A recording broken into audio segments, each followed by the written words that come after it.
gotta start my phone up. There we go. Oh, you like those green shorts? Woof. They're really comfy though. Tell you what. I'll tell you what.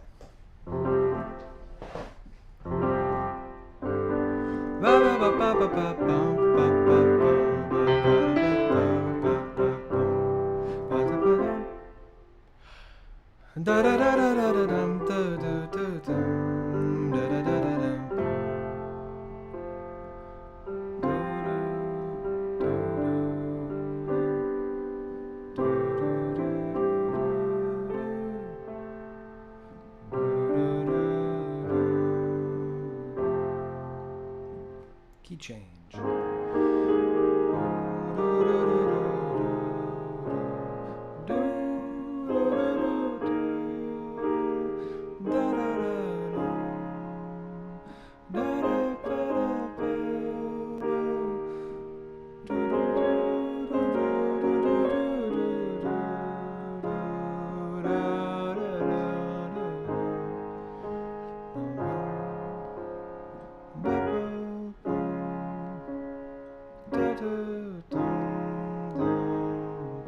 Now I feel like I'm not pressing that hard, and it's playing the note louder than I want it to.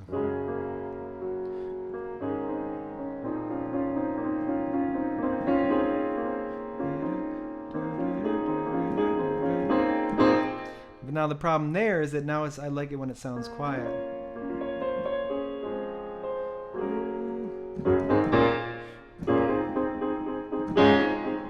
But then it gets really, really weird when I try to hit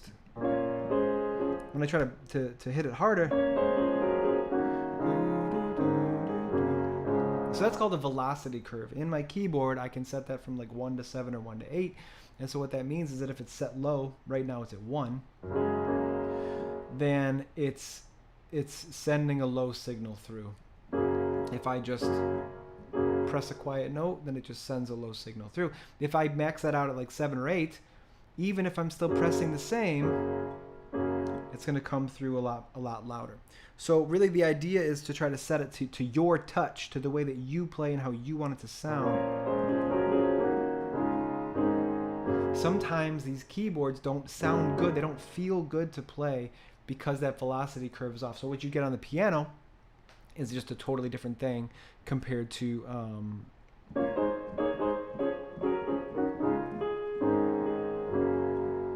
what you get on the piano then is totally different compared to what you get on the keyboard. So you can then make that setting different. I remember there's some other plugins that I used years ago where you could set your own curve and like draw it in. I think that's ultimately probably what I will end up doing, figuring out the best piano setup. This sounds good.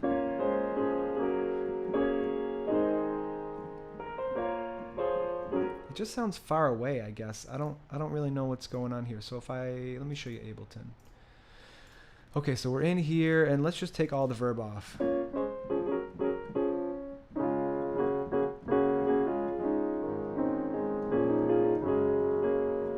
I'm gonna add a little bit of compression. I want a little bit of what do I want? I want it to sound thicker. So what I'm going to do is I'm going to use this delay channel. And I don't actually want the delay, so I'm actually going to turn the delay off. But I'm going to use that. I'm just going to use that lane. And so then as we go through here, and let me turn this down a little. Actually, let me just get that really small. So now this is compression. This is called sidechain compression. What you're doing is you're sending your main signal from, you're doing your grand piano, and it comes out of there, and then it goes to the master, and you're done. Now what we're doing is we're having it go also to this other place to get compressed, and then we'll add those together. So right here,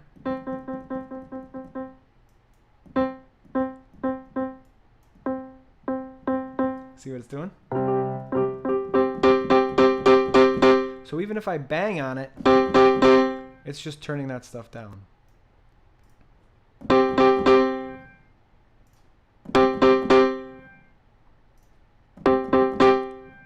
So you can see what it's doing here with this yellow. With this yellow, it's turning down the sound. That where the yellow line goes down, that's like you just turned the volume knob, right? So it's automated volume knob turning is basically what compression is. And then there's a lot of things you can change about it, like how fast does it turn the volume knob down? How long does it keep the volume knob turned down before it turns it up? And then the idea of ratio, that's like how far does it go when it turns it down, right? So if the ratio is low, like 1.1, 1 is like the starting place. 1, it does nothing. So like 1.1, it's just starting to do something. 4, it's in action. 8 and 12 is like super in action. So you can hear that thwacky sound, thwack, thwack, right? So if I want to get rid of that, I turn down the ratio. Now it's not turning everything as far down, right? The ratio is 1.2, so it's just turning it down a little bit. And you can hear when I really kind of lay into it, you can hear it crush. Oh, and some of that might be part of the saturator here. Let me see. Yeah, I mean it's definitely distorting in some way. I still want this thing on because I like the saturator.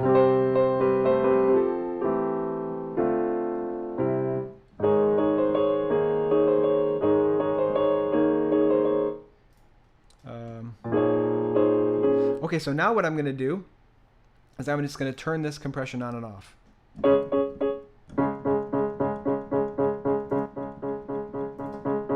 So you can see it's obviously getting louder, but if we can try to kind of compare those, let's see, how do we do that?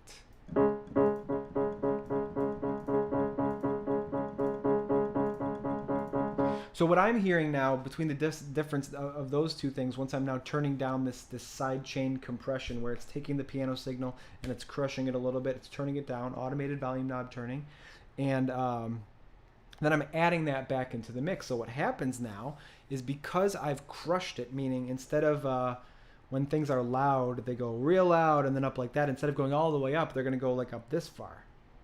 So now because I've limited it, now I can then stretch that back out and make that whole thing louder. So now all the other sounds that were quieter end up getting turned up because I turned the loud things down.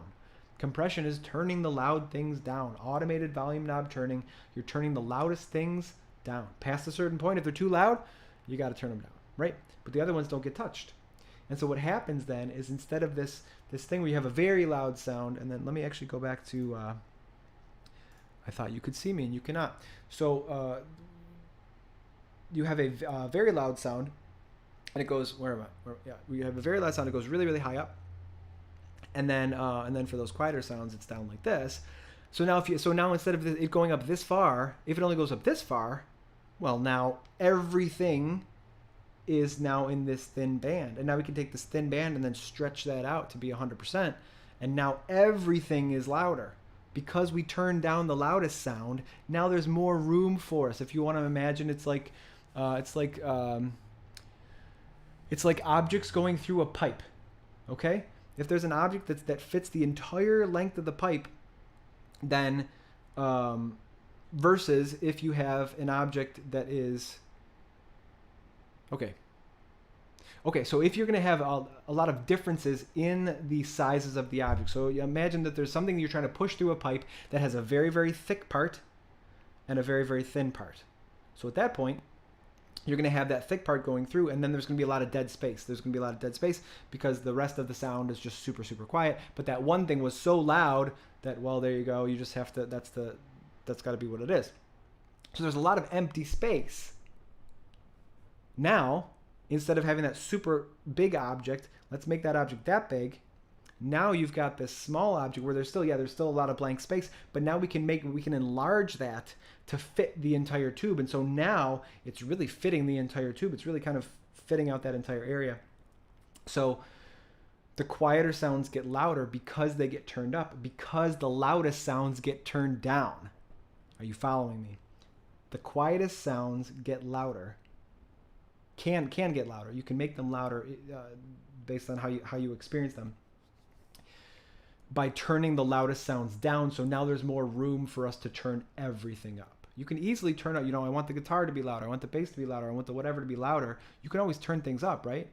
But then if you've got within that one thing, within the bass, within the guitar, if you've got one super, super, super, super, super loud sound, then you can't just, it'll be hard to hear the other stuff. If you try to make everything louder to accommodate the quiet sounds, then that thing that's really loud will be too loud. So we're bringing sounds to be more alike in the amount of volume they are, to make sounds more alike, to be all quieter, and then we can turn everything up, versus having a really, really loud thing with a really, really quiet thing. And because there's such a difference, then it makes it difficult for us. So then when you use compression, it automatically does that for you. It automatically brings the loudest things down and then allows you to crank everything up. And what that ends up doing then,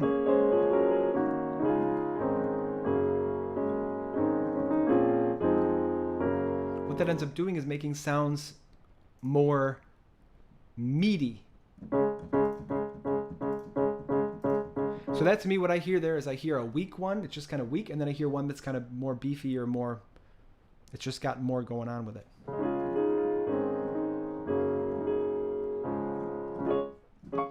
Okay, I gotta roll. I gotta go get a vaccine, actually. I'm getting a vaccine. If I die, give my stuffed animals to my children. I love you, I try.